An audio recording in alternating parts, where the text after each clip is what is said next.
Hey everybody, welcome back to another episode of And Now for something a little bit different, where tonight we're going to go back and talk about a little romantic comedy from 2023 called Rye Lane.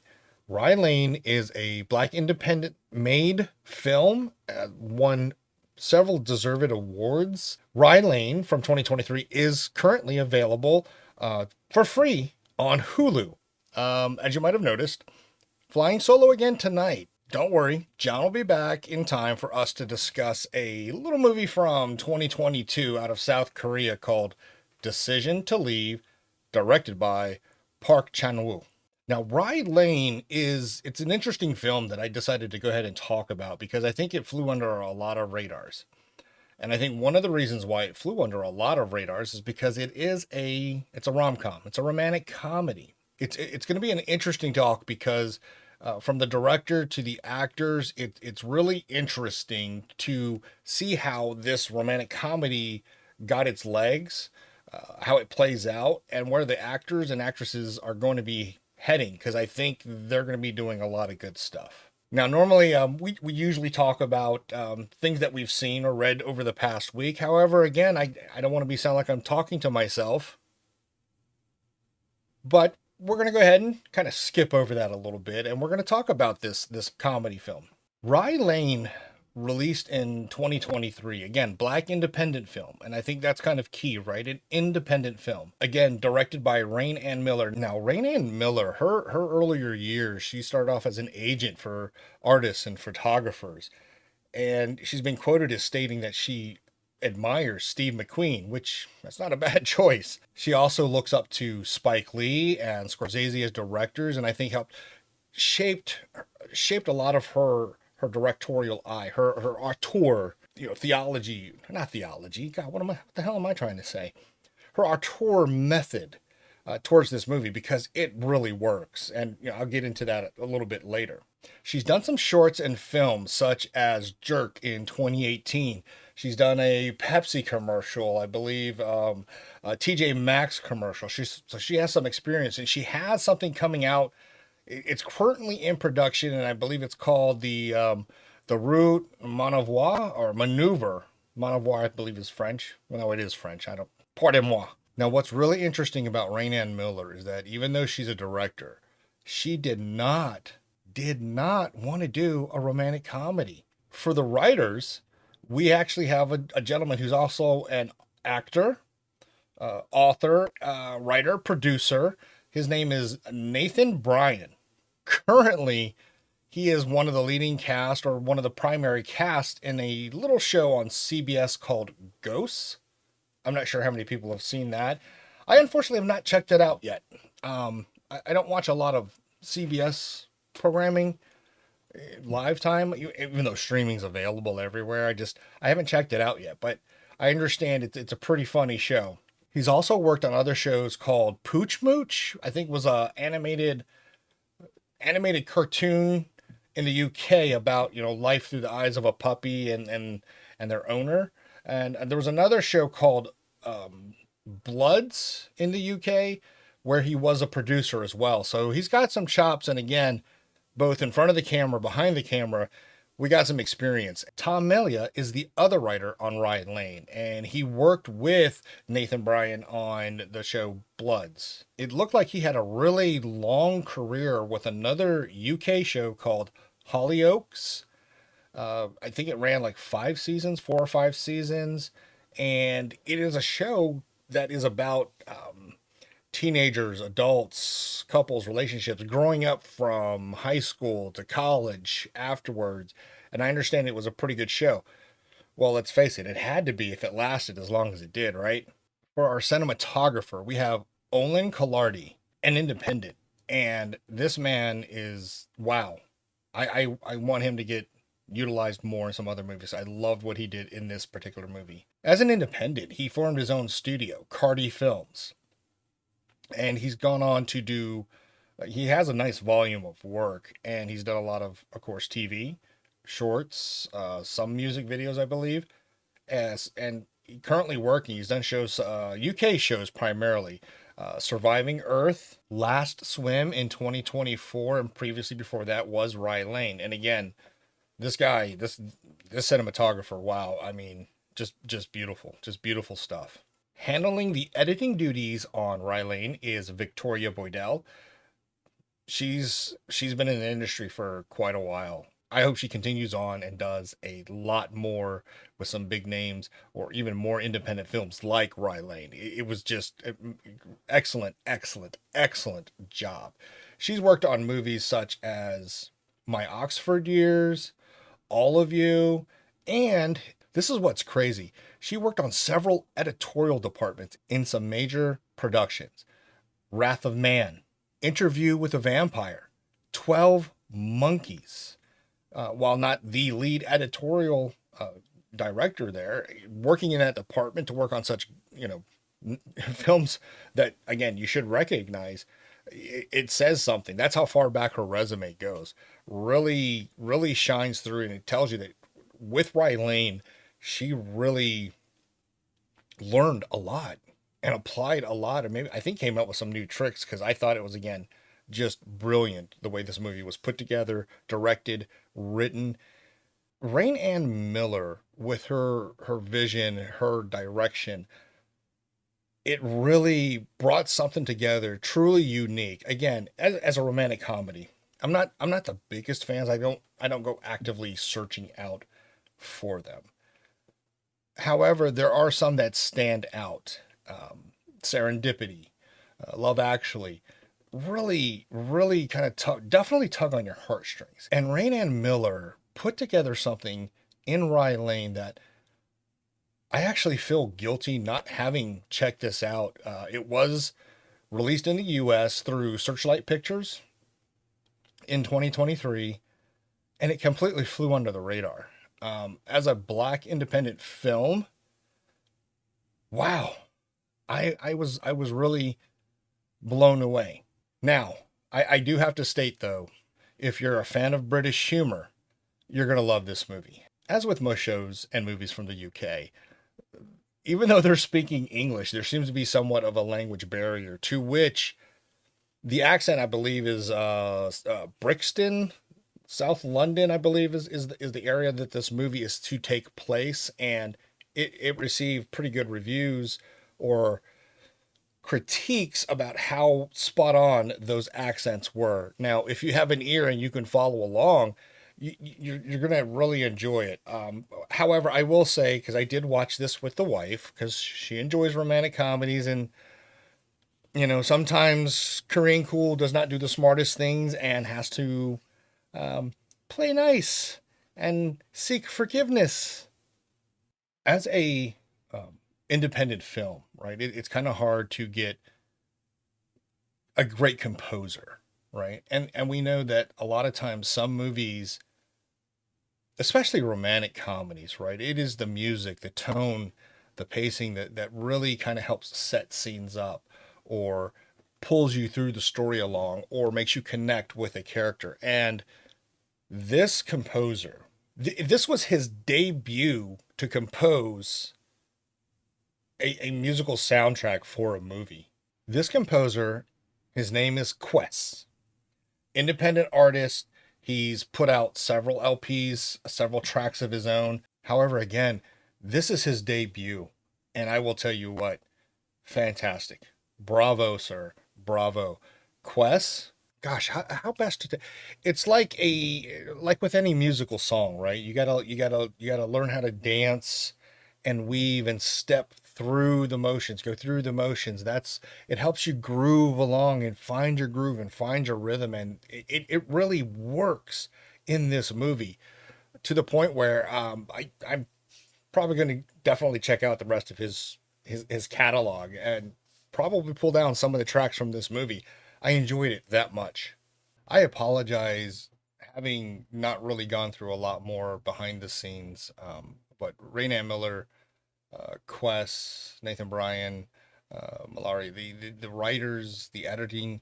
There's not a lot of independent film houses that have the budgets. I think we talked about this back in episode 79 with Toxic Avenger, Toxie. So it is important that movies like Rye Lane, other independent films, that when they reach other festivals and there's a word of mouth and there's definitely some news and buzz and vibe basically with the movie, I think, sometimes it's okay to feel bad that you didn't catch it in a theater, because I appreciate the opportunity that it's just exists to watch. Because again, not having been a fan or not being a fan of romantic comedies, I love this movie. With behind the scenes, you got to have those in front of the camera that help really flesh out, bring to life this auteur vision, this writer's vision, this composer's to and fro. So now we're going to talk about just that, the cast. David Jonsson stars as Dom.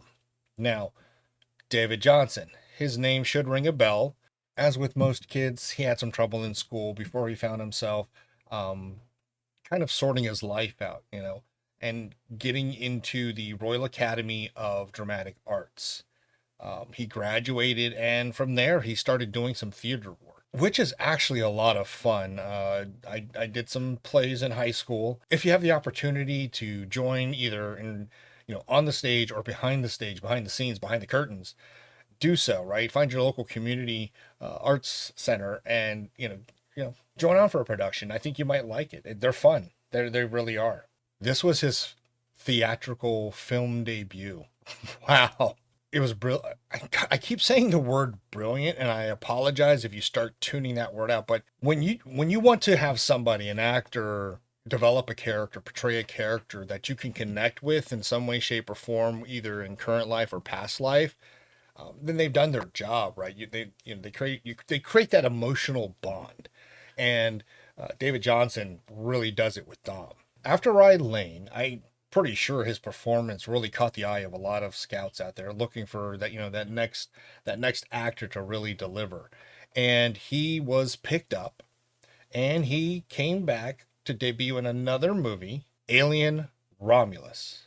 He plays Andy the synth. Now, we're not going to talk about the movie because, hey, let me set you up and then kick you in the balls later. That was Alien Romulus for me. And if you haven't seen him in Alien Romulus, there's a movie that just recently opened in the theaters based on a certain author you might be reading, you might have read, you might have seen some of his other films.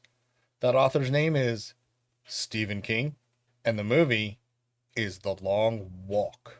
David Jonsson is one of the primary main cast in The Long Walk. He plays Peter. I am still trying to get my butt out to go see it, but as real life dictates for a lot of us, what we want, we ain't getting. David Jonsson has a couple other projects coming down the pipe. I still think they're either in pre-production or in production. One of the things that got picked up, that I didn't even know was going to be a thing. Apparently, there's going to be a sequel to Alien Romulus. Let's hope those folks watched Alien Earth, picked up a thing or two, and up their game. Oh, by the way, David Jonsson, he won a BAFTA in 2025. So again, he's somebody I'm going to be looking forward to in his future works. Next up, we have Vivian Oparah, who plays Yaz. This actress, wow. And when I say wow, I truly mean it. Vivian Oparah won a British Independent Film Award for her breakout performance in Rye Lane. This is a young actress that you thought she would have been doing this for years. She's only been, well, I'm not going to give her birth year. You guys use Google, you'll figure it out. She's a young actress. Her presence on this film, again, just screams, I'm a veteran actress. What's cool about her is she actually formed a band called, oh Lord, I hate when you have to try to remember stuff. NTLS. She's done films, she's done TV shows, and as recently as 2024 on Amazon Prime, apparently there is a TV show that she's a star in called Dead Hot. I'm gonna be looking for it because I want to see what else she brings. Because again, I loved her performance in this movie. Now, the actors and actresses that I want to talk about now, they're more supporting of David Jonsson and Vivian Oparah, Dom and Yaz. And they basically play exes or friends that have some really key pivotal moments in this movie. So, first up, we have Corrine Parker, who plays Gia, who is Dom's girlfriend, actually ex-girlfriend. She's done stage and TV, some short films, but I apologize for laughing, but she plays the girlfriend who breaks Dom's heart. Plays that girlfriend that even though I've just broken your heart, I just want to be friends. Don't do that. It doesn't work. Next up, Benjamin Sarpong Brony plays Eric, who is Dom's best friend or ex-best friend, or is still his best friend. It is a tricky relationship. Eric, who was best friends with Dom, slept with Dom's girlfriend Gia, but he still acts so oblivious to what he's done that, and Dom doesn't help because he still acts as if they're best friends. It's weird, and I'll get into it when I recap the story real quick. Malcolm Attleborough, I hope I pronounced his name right. His character's name is Jules, who happens to be Yaz's ex-boyfriend. He's not on screen much, but the impact, the presence of his character, it is something to behold. It really is. Simon Mignogna plays a character named Nathan. And in this movie, Nathan is an artist. And through Nathan, it's that 6 degrees of separation. He's friends with Dom. One of his coworkers, Cass, is a friend of Yaz. Jules himself is an artist who is a partner with Nathan. So you kind of see how cyclical this can get, because as anything cyclical, sometimes those wheels just come right on off.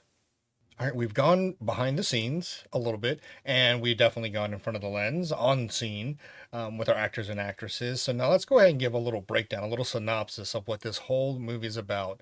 Again, we're not going to go into a lot of detail because I don't want to spoil a whole lot. The reason why I don't want to spoil a whole lot is that this movie, I highly recommend. I'm just going to flat out say it. I highly recommend you check it out. Even though it's a romantic comedy, it may not be your bag, but I'm going to tell you right now, I watched this with my wife and we really enjoyed it. Even though she had a little bit of difficulty um, keeping up with the lines, because again, if you're a fan of British humor and British wit, it's rapid fire sometimes as it goes along. So Rye Lane opens up with an overhead cam shot over several loos, which we would call here toilets in the United States. But there's some activity going on, different characters within each stall, until we finally get one where we see Dom enter in, shut the door, and then he just sits on the stall and he's crying and crying, whimpering, and then you just hear him ask this question: "Why?" So pretty much it's relationship trouble right off the bat. Yaz comes into the loo, and she happens to go into the stall to his right next to him, and she starts using the restroom, and Dom pipes up, startling her a little bit, and actually starts trying to have a conversation with her. Not that kind of conversation, more to the uh, I'm trying to have a private moment here. To which Yaz is going to respond, no, you're in a public loo. What we see next is that, Dom exits the loo. He does find out it is a public loo. They're apparently in some kind of like art exhibition, and we are introduced to Nate. Apparently, it's Nathan's art exhibition, which I don't get art sometimes. His exhibition is all about the mouth. So all along these walls or little sculptures of lips and teeth. Oh, and tongues. Which you'll hear Nathan state outright, We know more about Jupiter than our own mouths. We find out Nathan is a friend of Dom's. Dom is a friend of Nathan. We see the relationship that already exists between Yaz and Cass.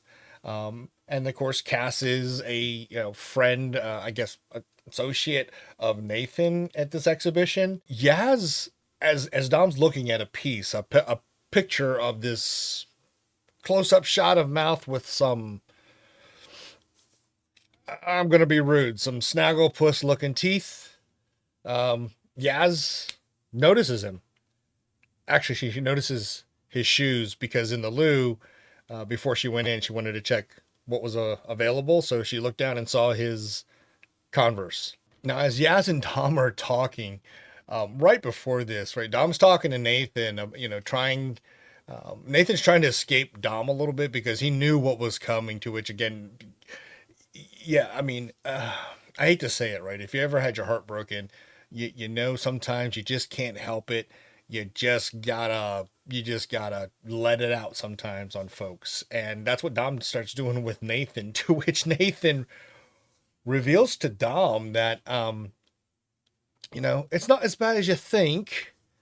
And Dom's like, "What do you mean? Just what are you talking about?" And Nathan kind of lets it slip that, well, he was over at his and his ex's flat, and they had kind of like a painting party because she wanted to repaint the entire flat. Which again, going back to the cinematography, it it's brilliant because he's describing a painting party, right? And for those of us who have grown up and helped people move and all that good stuff, you've been to a painting party too, right? It's paint, beer, pizza, and then paint. But the way this is depicted is it's I guess from like Dom's perspective, it is like a Last Supper scene. It's just hilarious. But anyway, so Yaz and Dom are talking, and here comes Nathan again, and he's noticing Dom's looking at it, and he's like, "Well, if you really like it, why don't you go ahead and take it home with you?"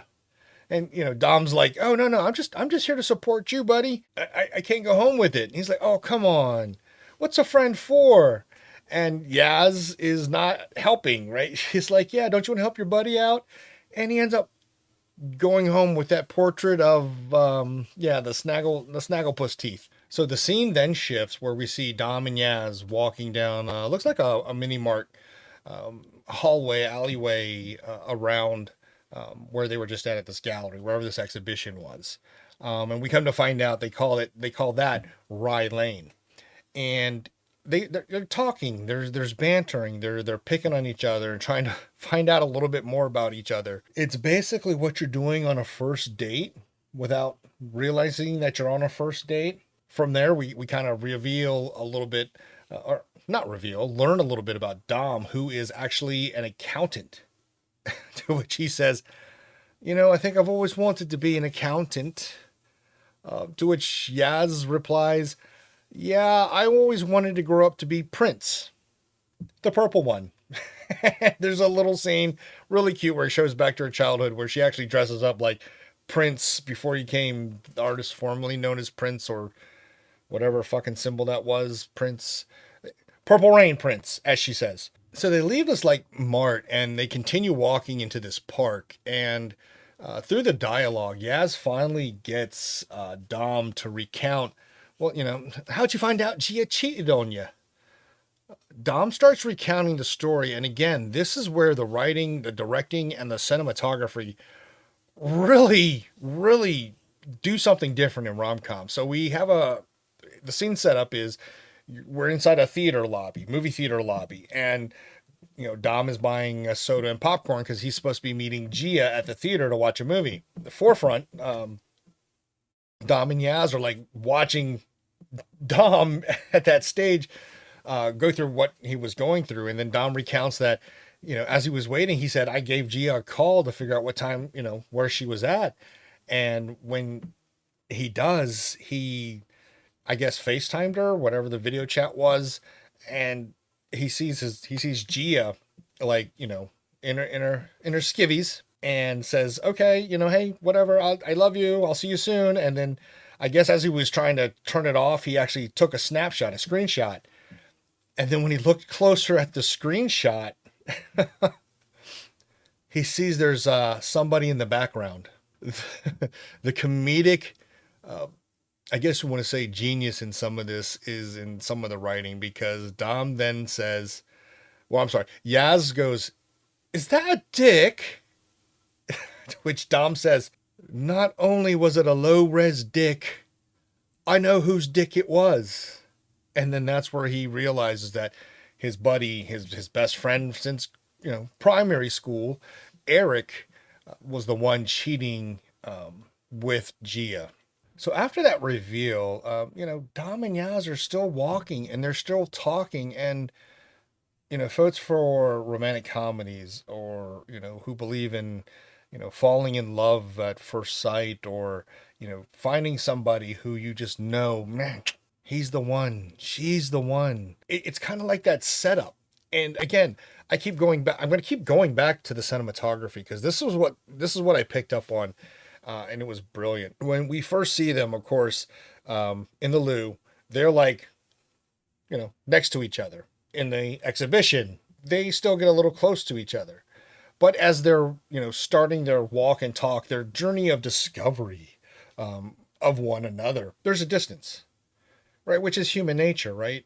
But throughout the movie, if you pay attention, you're going to notice at some of the key moments in time, they get closer and closer to each other. Now, during this walk, Dom informs or lets Yaz know that Gia and Eric had invited him to this like high end, I guess you could say Brazilian steakhouse that they used to frequent. It's kind of like, so where I live, it's called Fogo de Chao. I'm not sure, wherever you're watching, if you guys have a Brazilian steakhouse, but it's the steakhouse where they have a little card and you flip it over green. They keep bringing you food. So it's type one of those joints. To which Yaz was like, well, hey, what are you going to do? Are you going to just go there and what, tell them off, or are you going to stand up? You want me to come along?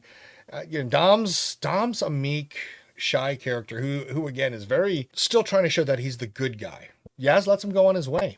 He goes to the restaurant, and there we see Eric and Gia. Gia and Eric are trying to talk to Dom. Well, I should say Gia, right? Because she's basically letting him know that, people change. And Dom's like, no, I haven't changed. And Gia goes, well, I have. And Eric is just sitting there stuffing his face, just stuffing his face up with food while this is all going on. And it gets to a point where Gia finally says, do you have any questions of us? And Dom's like, no, I don't have any questions. And Gia, kind of pushes it a little bit. It's like, oh, come on. You got to have some questions. And then Dom says, yeah, I do have one question. Why? Don't do that. Don't do that. I know that for sure. Don't do that. So through this little humiliation, Dom's just getting ready to leave. All of a sudden, through the door, bam, Yaz comes. I'm sorry for the 3D effect. Yaz comes in and sits down and starts playing and pretending that she is Dom's new girlfriend. Or as, Gia asks, well, what is this? To which Yaz says, well, I don't think we've really defined what this is. We're not quite sure yet. I guess you can call it low-key fucking. It's just the morbid look on Gia's face. Yaz is doing what she knows needed to be done, right? Make her jealous to realize that so far from what she's known of Dom, that short little bit of time, she kind of messed up. From there, Gia's asking, well, how did you guys meet? Dom and Yaz start spinning this wild story about going to a karaoke club, and they are just, tearing it up, just throwing it down with the mic. Dom says, oh no, how many songs do we do? About 5 songs? And Yaz just goes, no, 20. You sing karaoke. Dom he gives that shit-eating Cheshire smile and says, like you said, people change. And they leave. To which Dom is he's just on cloud nine right now. He's so excited, so ecstatic that that just happened. Um, Everything he wanted to say but couldn't say, or didn't know how to say, Yaz did it or helped him do it, and it was just a fantastic scene. My short description synopsis of just that scene alone does not do it justice, and I will tell you why. Because at the end of that scene, Yaz looks at Gia and says, "Oh, by the way, your man, he swiped me right last week." Which, if you guys are using those dating apps, you know what swipe right means. After Dom and Yaz leave the Brazilian steakhouse, Dom again still riding that high of what just went down. They continue walking and talking, right? Learning more about each other, right? And it's crazy that I don't know how many people have done that where they've met somebody and just instantly kind of like hit off with it, and just are able to carry on the day as if they've done it so many times before. And that's what you're seeing. It's like a natural chemistry. That's I guess what it comes down to, right? There's a natural chemistry between Dom and Yaz, to the point where Yaz finally kind of reveals that she too just had a bad breakup. She basically tells Dom that she had to dump her boyfriend Jules because Jules is not a boat waiver. If you're a little bit perplexed, then join the club, as I was when I first saw that and heard that. Yaz explains that it's kind of an international law that if tourists come by on a boat and they're waving at you, you got to wave back. In the flashback scene, it's so hilarious. What you end up seeing is a boat of tourists on the River Thames coming up to one of the bridges, and all the tourists are waving, and Yaz is waving back.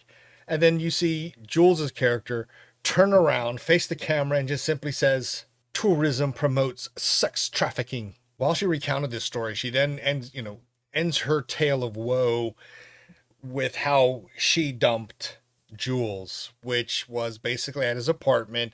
She was trying to just relax and have fun, to which Jules is being his, I guess you could say, prissy, snooty, autistic self. She basically dumps him there, but as she stormed out, she left behind one of her cherished possessions, an LP, a vinyl record, A Tribe Called Quest, Low End Theory. Now, I'm going to segue a little bit. For you culture fans out there who know A Tribe Called Quest and Low End Theory, you know exactly why it's such an item to keep, because that record, if you know,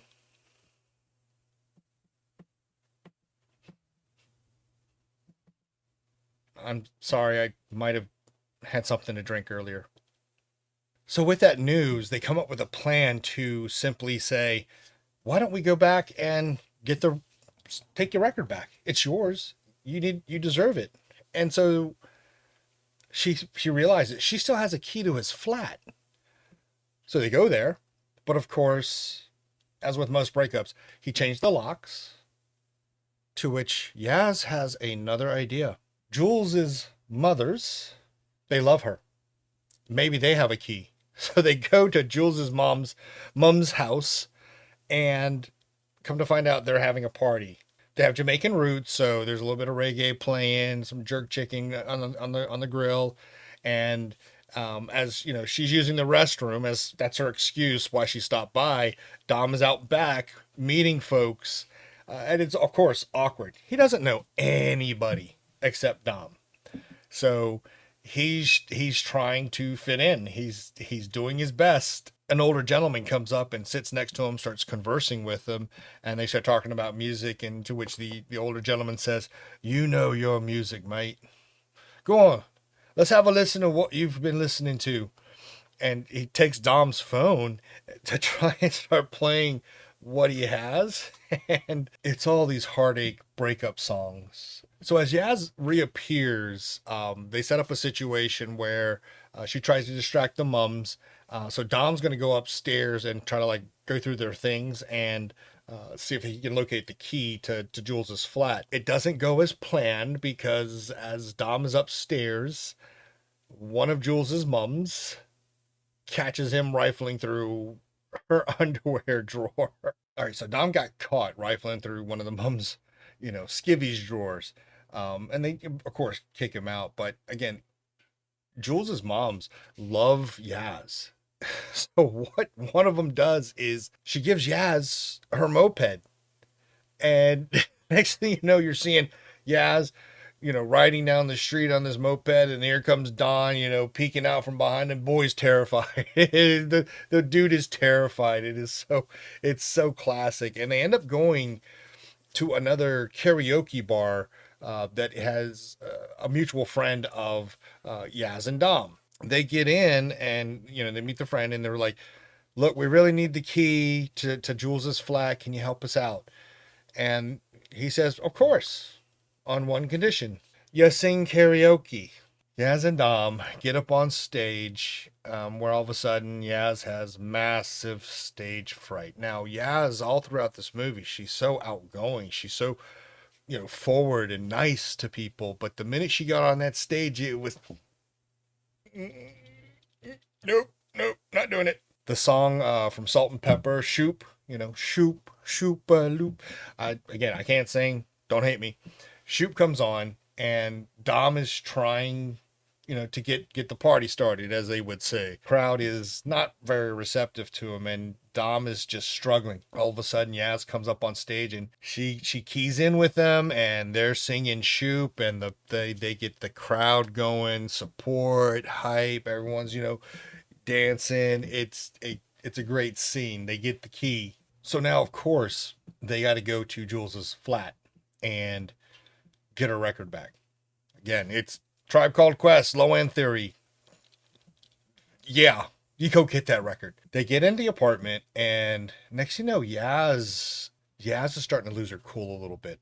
She's going through the apartment and realizing that Jules has definitely moved on without her. Dom's trying to get her to, stay focused. Let's get the record. Get the hell out of here.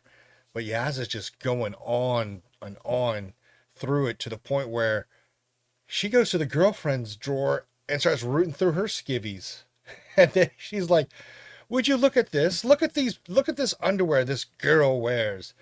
And she comes out and she took Jules's new girlfriend's pair of thongs and put them on over her pants. It's absolutely ridiculous. Of course, in these type of situations, you know what happened. Jules and his girlfriend show up. Dom and Yaz try to hide around a corner under like a little clothes rack, make some noise, and then all of a sudden Jules and his girlfriend um, you know get some utensils to try to get ready to fight off some robbers, right? The burglars.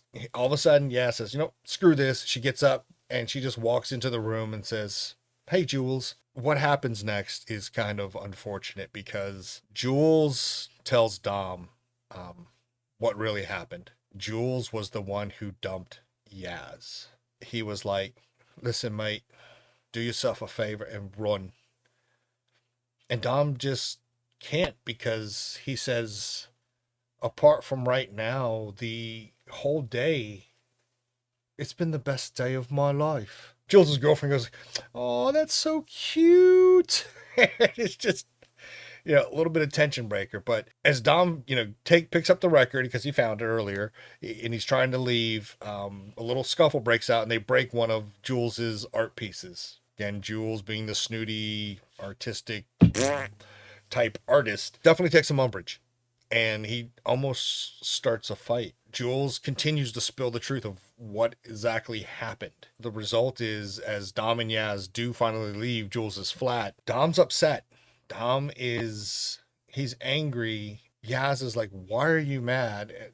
Dom's only reply is, "Because you lied to me." It's understandable that sometimes you embellish or stretch the truth sometimes when you meet somebody nice because you want to be cool or whatever reason, right? It happens, right? But Dom, just having gone through a relationship where his girlfriend just straight up lied to him about what was going on, it really hurt him. It's never nice, but of course they have a spat. They go their separate ways, to which one of the most horrifying scenes I've ever seen in a romantic comedy. Yaz takes that Tribe Called Quest record, The Low End Theory, and throws it in the trash.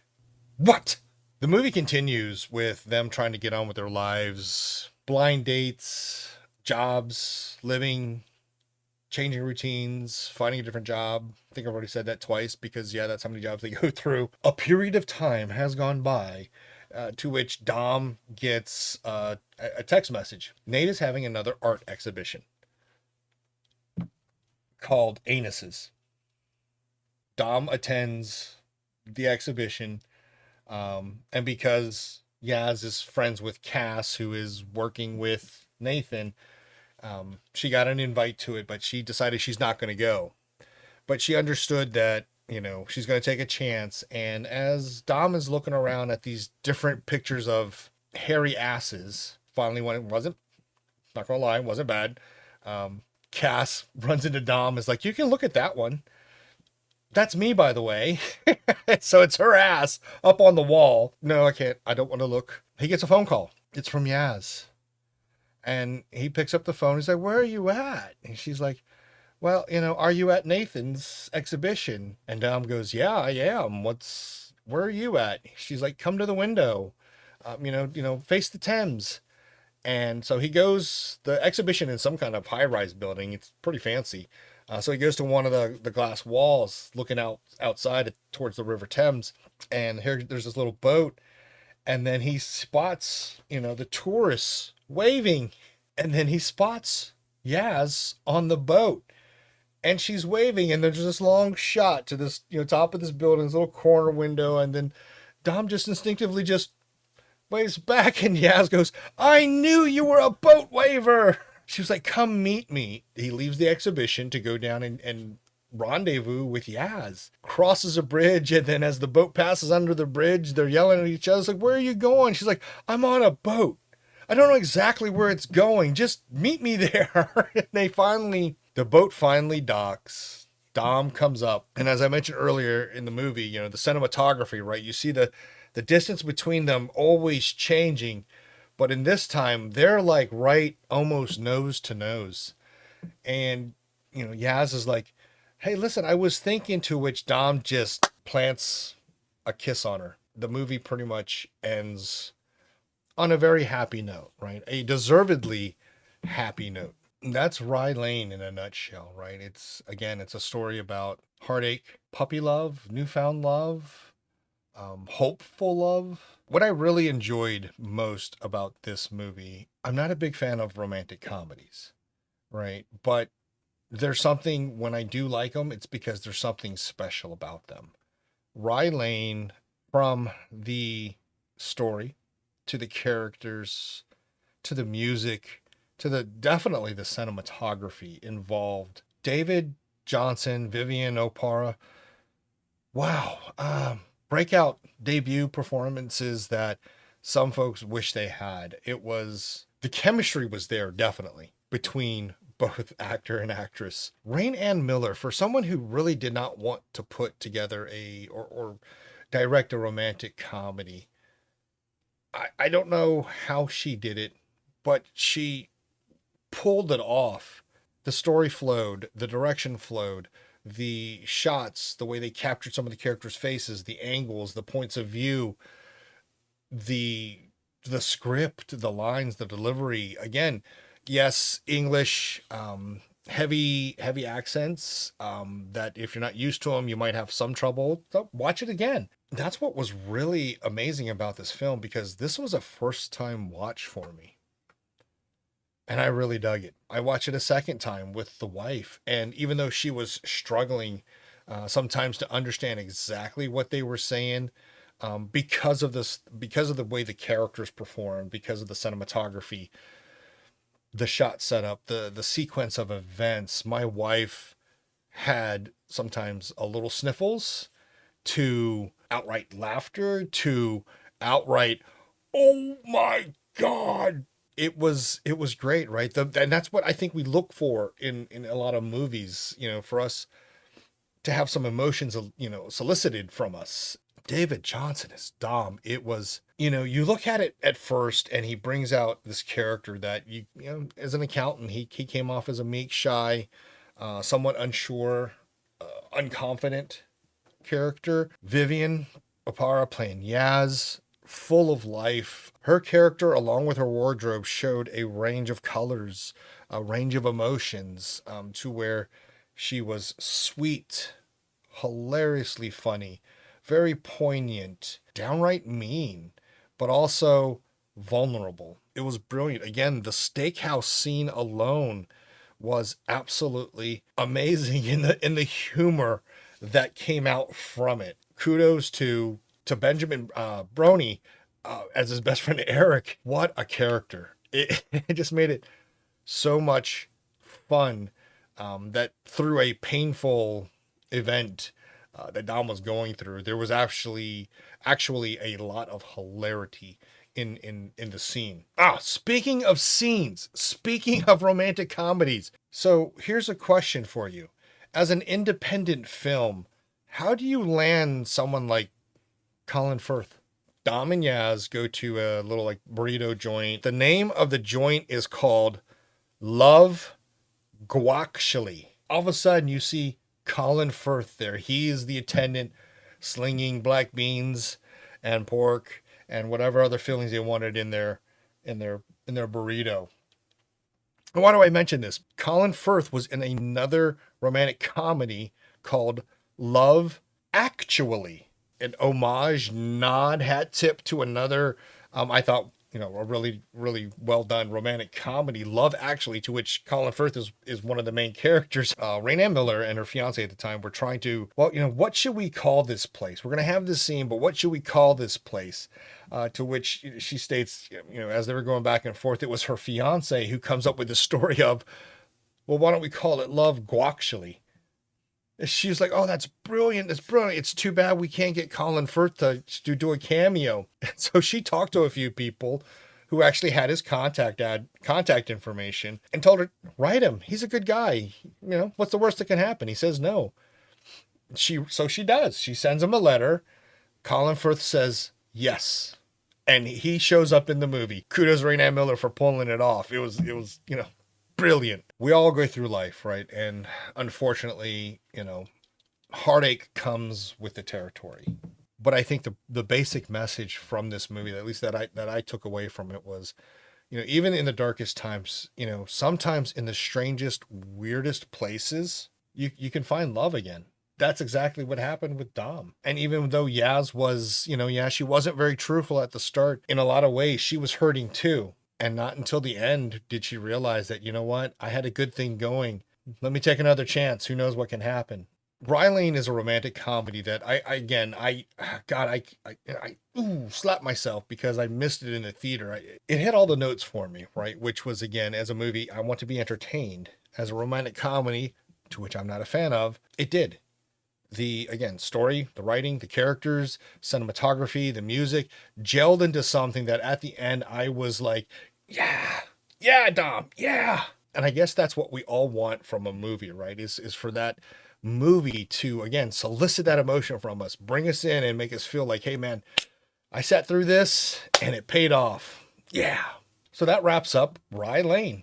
I think it's a great, oh, no, not quite a wrap. You know how Marvel movies have those post-credit scenes? Rye Lane has one. I damn near spit my freaking tea all over the place.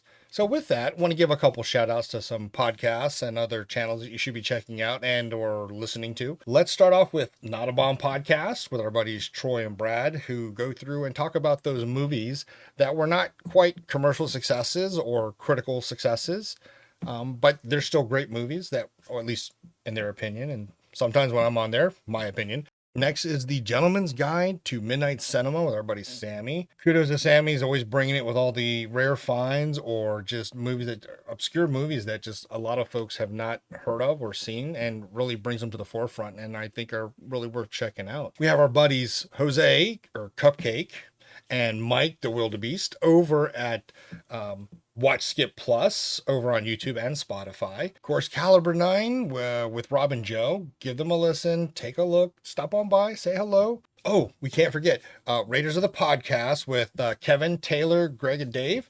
Give them, stop on by, show them some love, give them a listen. Again, as one who's not really a fan of romantic comedies, I really enjoyed it.